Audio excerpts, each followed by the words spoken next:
Isa din sa mga nililook forward ko pagabi. Parang na-romanticize na magkakaroon ng EVP. I'm actually planning na magkaroon sa... I love the humor, plus very informative. Kahapon medyo mayroon ka ba, ngayon medyo naalis-alis na.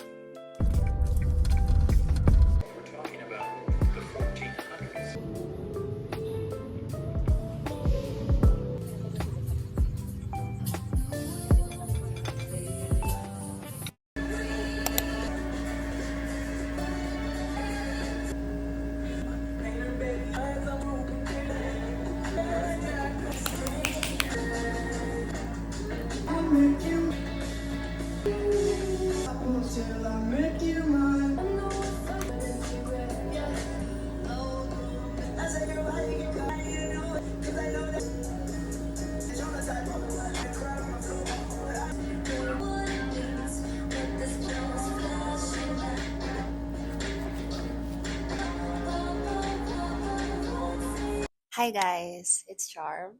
Yee! Actually, naki-cringe pa ako, or I don't know, siguro na-awkward pa ako. Kasi, this is my first time doing this. I started making videos and posting it on YouTube nung junior high school, and yeah, matagal na siya masyado. Tapos, I wasn't able to maintain it because hiya ako, and then may ACADS, and then busy din, ganun. And to be honest, I wasn't able to organize it properly. Bear with me kasi I'm just starting to do this, like talking, speaking in front of the camera. Anyways, yung agenda ko today is may kukunin lang akong paper doon sa school ko before. Requirement siya sa enrollment namin this year. Nakatapos ko lang talagang mag-prepare. Nag-makeup na ako, nag-ayos na ako ng hair ko. Maayos na ba yan? Hindi talaga ako magaling mag-ayos ng hair, guys. So, yan na yan. Enough na sa akin yan. Okay na, nakaplease na din ako. Hinihintay ko na lang yung daddy ko kasi ihahatid niya ako doon. So, I'll try na mag-take videos as much as possible. So, yun. See you later.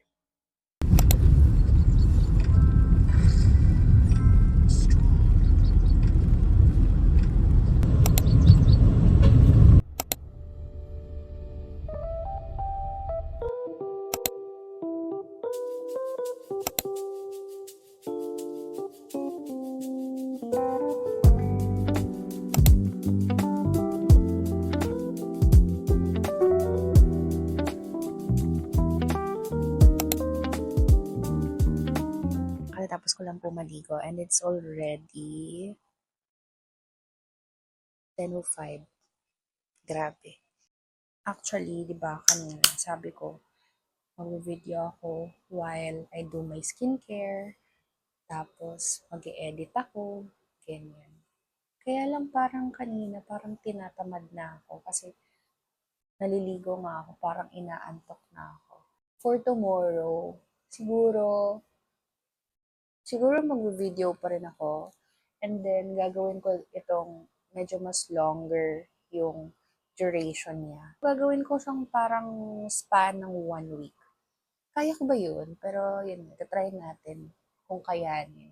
Itatry ko din na wala masyadong yung mga gaps na parang kaya ko lang naman magsalita and then parang mas pinipili ko, natahimik ako, ganyan. Parang mas gusto ko na every now and then, I try as much as possible na magsalita in front of the camera para mas masanay ako. Kasi gusto ko talaga yung parang nakikipag-usap lang ako sa camera, na parang as if I'm talking to a friend. Pag ganito yung mga oras, parang mas gusto ko yung medyo relaxing na yung vibes and tapos na yung day. So, this is my time na para mag-slow down and mag-focus na lalo sa sarili ko. Isa din sa mga nililook forward ko paggabi is yung mga ganito na lang. Yung parang nagsiskincare ako. Tapos minsan nga mas gusto ko yung ganito, yung nasa bed na ako. Tapos saka pa lang ako magsiskincare kasi mas therapeutic siya. Pero pag kasi nakatayo ka, tapos nakaupo ka, tapos nasa harapan ka ng mirror, hindi siya masyadong giving. Ay, charot. Iba pa rin yung feeling pag nandito ka na sa bed, tapos saka ka palang magaganyan. Mas relaxing siya. And right now, I'm trying to list down what I will do tomorrow. Mas gusto ko kasi yung a day before, alam ko na talaga kung ano yung pasunod-sunod ng mga gagawin ko. I usually do that on a normal basis. Pag, pag may pasok, ganun. Kasi lalo na pag school days talaga, nagmamadali ako, palagi akong on the go, and then may oras din na pag maaga yung klase, so I need to list it all para mas alam ko yung progress ko, alin yung in short, may checklist ako. Or kahit to-do list na. Hindi naman siya parang to-do list kasi part na siya ng routine. Like, it's not something na parang you need to remind yourself na, oh, you need to do this. You always need to do that. You don't have to put it on the list kasi andito na siya. And nasa routine na siya. So, I think that's it for today's episode. I don't know, or video, or snippets. So, yun. Bye, guys. See you tomorrow. And I promise I'll take videos as much as possible. Bye-bye. Hi guys! Good morning. It's Tuesday. For now, magluluto na ako ng rice sa rice cooker para pag dumating si daddy, nakabawas na yon. And then, magre-ready na ako ng food namin. Let's see kung ano pang kaya kong ma-accomplish throughout the day.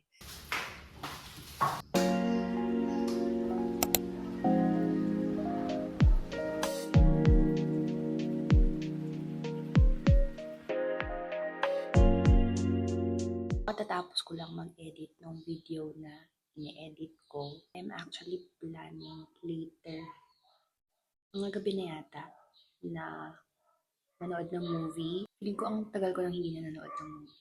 Or siguro, madami lang kasi talaga akong ginawa lately. To the point na nakalimutan ko na manood ng movie. Gusto ko manood ng rom-com or gusto yung light lang sana na movie.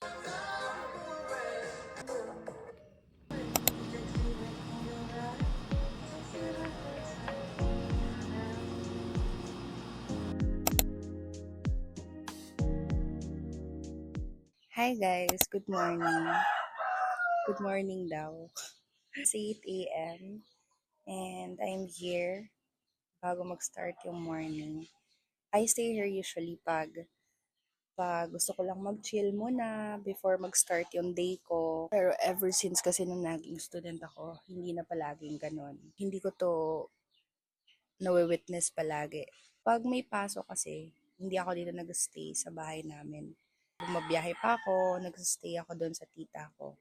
Pero may 1 hour pa na pagitan yung place. So, usually, pag mga ganitong oras, hindi ganito yung nawi-witness ko sa ibang place. Usok, maingay, tapos may tendency namimiss ko yung vibe dito.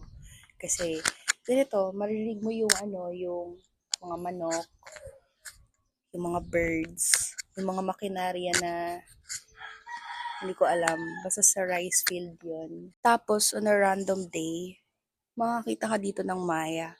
May nakadapo dyan sa may isang puno. And that's so fun to see. But, yun. Nagmuni-muni muna ako before mag-start yung day ko. The movie last night was so nice. Enjoy namin panoorin ng boyfriend ko. And gusto namin yung mga movies na ang mga plots is yung maayos yung pinaka-climax, walang mangyaring anything bad.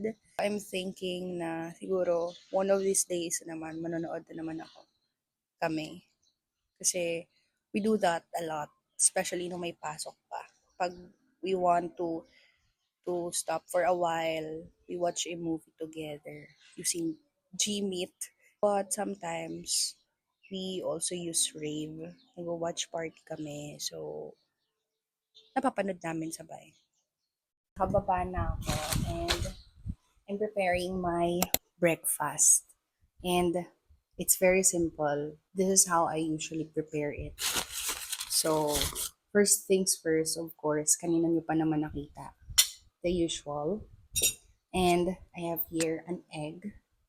And of course, hindi to pwede mawala, guys. This is the famous brand of Malunggay Pandesal in Bicol or in Albay or I don't know, in our place lang. Hindi ko makakalimutan yung tono nung nasa TikTok. Yung remix ng Malunggay Pandesal. And this one is peanut butter. Gawa ng daddy ko. Galing. Is galing. I'm just gonna get one. Wow. Wow. I love this. I love this so much. Thank you, Dad. Isa kang hulog ng langit. Thank you so much.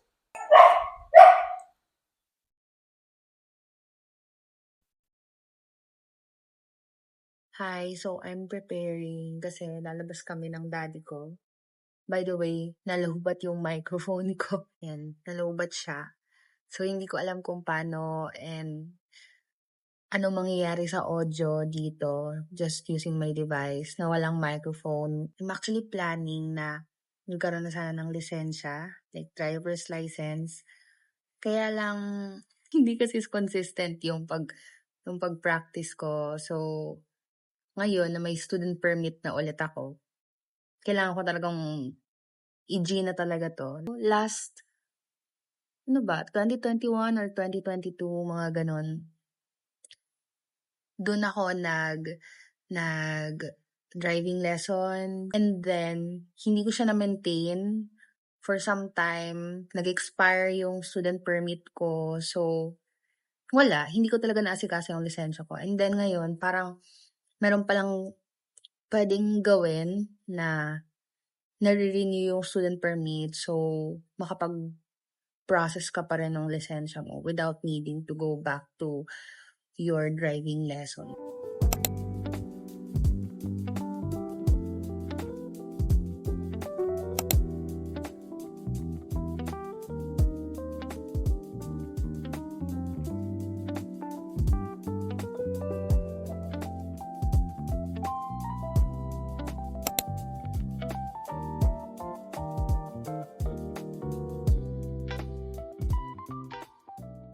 Chicken spaghetti po, tapos ang drinks, yung vanilla, ano po yun? Ice vanilla. Apo, regular lang yung size. Tapos po, isa pong spaghetti. Ano po? Burger. Burger lang daw po. Andito ka, maganon ka lang. Ay, hello. Yan. Eh, ano mo naman, may shout out mo yung mga students mo.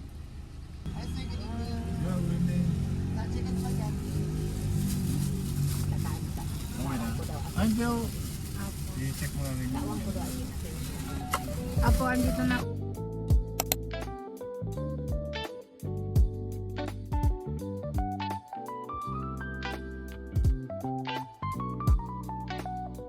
Good morning. I'm actually having my breakfast kasi late na naman ako nagising, mga siguro 9:30. And hindi ko nagawa yung first agenda ko kasi yung first agenda ko talaga dapat is ihahatid namin si Mami sa school niya. Supposedly 6 or mga 6:30. Basta past 6, dapat ihahatid ko na siya kasi hindi naman ako pwede magpa 7. Kaya lang, hindi pa ako gising. You know what, guys? Lately, pinapanood ko yung trend dito sa TikTok na yung things I think are worth the money. Kasi, wala, pinag-iisipan ko, mga decisions ko when it comes to my purchases are worth it. Especially now na, di ba, yung inflation. Never buy this lipstick on its original price. Nakasale red na tayo. Pag namatay ako, di na naman sumipot si VP Sara. Natatawa talaga ako ito sa mga posting ni Philstar. I love the humor, plus very informative ang mga posts eh. Ito nga oh. Galing! Dumaan kami doon sa may Sa main? main. Mataas pala talaga yun, mami. Ang Ano? taas, nag-ano ako, Ika naglabas nito? Hello po. Okay yun namin sa pagsundo ko. Okay man. Yung pagsundo ni Charm. Hindi ka man kinabahan na nung nakita mo Di na naman nag-ano. ngayon. Kahapon medyo mayroon ka ba? Ngayon medyo naalis-alis na.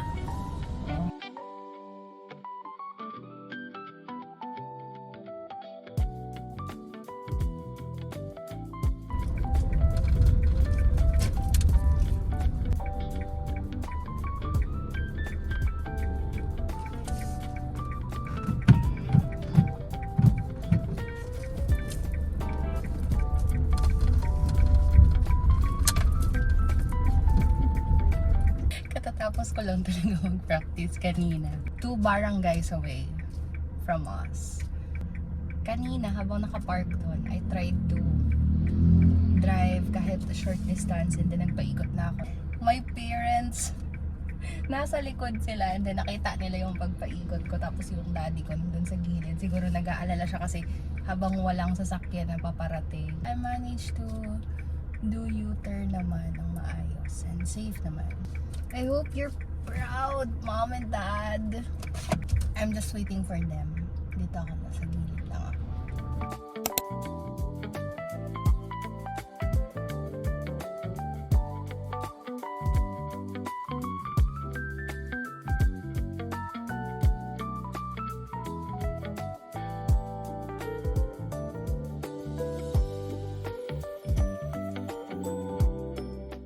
This house is in a state of unrest as it is. Brandon, they opened fire on after you.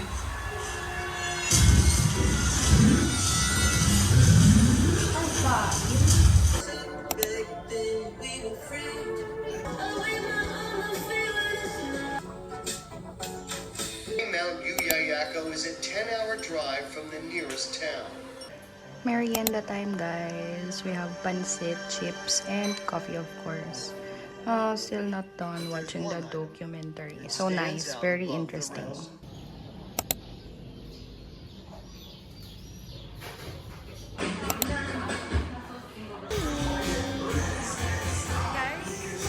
Pakita mo yung damit na nakuha.